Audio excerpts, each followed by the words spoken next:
సర్వశక్తిమంతుడైన దేవుడిలా అంటున్నాడు, పవిత్రుడిగా లేదా ధర్మవర్తనుడిగా దేవుని ముందు పరిపూర్ణతను పొందడం అంత సులభమా? ఈ భూమిపై ధర్మవర్తనులు లేరు, ధర్మవర్తనులు ఈ లోకంలో లేరు అనేది ఒక నిజమైన ప్రకటన. మీరు దేవుని ఎదుటకు వచ్చినప్పుడు మీరేమి ధరిస్తున్నారో పరిశీలించండి. మీ ప్రతి మాట మరియు పనిని, మీ ప్రతి ఆలోచన మరియు అభిప్రాయం, మరియు మీరు ప్రతిరోజు కనే కలలను కూడా పరిగణించండి. అవన్నీ మీ సొంత ప్రయోజనం కోసమే. నిజమైన పరిస్థితి ఇది కాదా? ధర్మం అంటే ఇతరులకు భిక్ష వేయడం అని కాదు, నీలాగే నీ పొరుగువారిని ప్రేమించడం అని కాదు, గొడవలు, వివాదాలు లేదా దోచుకోవడం, దొంగతనం మానుకోవడం అని అర్థం కాదు. ధర్మం అంటే దేవుని ఆజ్ఞను మీ విధిగా స్వీకరించడం, మరియు సమయం లేదా ప్రదేశంతో సంబంధం లేకుండా ప్రభు అయిన యేసు చేసిన అన్నిటిలాగే దేవుని కూర్పులను మరియు ఏర్పాట్లను పరలోకం పంపిన మీ విధిగా పాటించడం. దేవుడు చెప్పిన ధర్మం ఇదే.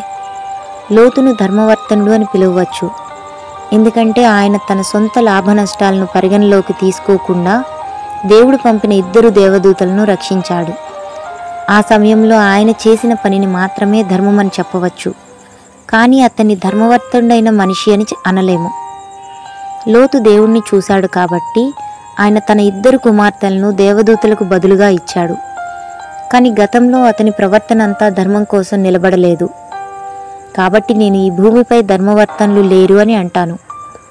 పునరుద్ధరణ స్రవంతిలో ఉన్నవారిలో కూడా ఎవరూ ధర్మవర్తనులు అని పిలువబడరు. నీ పనులు ఎంత మంచిగా కనిపించినా, నీవు దేవుని నామాన్ని ఎంత మహిమపరిచినట్టు కనిపించినా, ఇతరులను కొట్టడం, తిట్టడం, ఇతరులను దోచుకోవడం, కొల్లగొట్టడం చేయకపోయినా నిన్ను ఇప్పటికీ ధర్మవర్తనుడివి అని పిలవలేరు.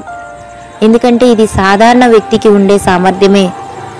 ప్రస్తుతం ఉన్న కీలకమైన విషయం ఏమిటంటే నీకు దేవుడు తెలియదు.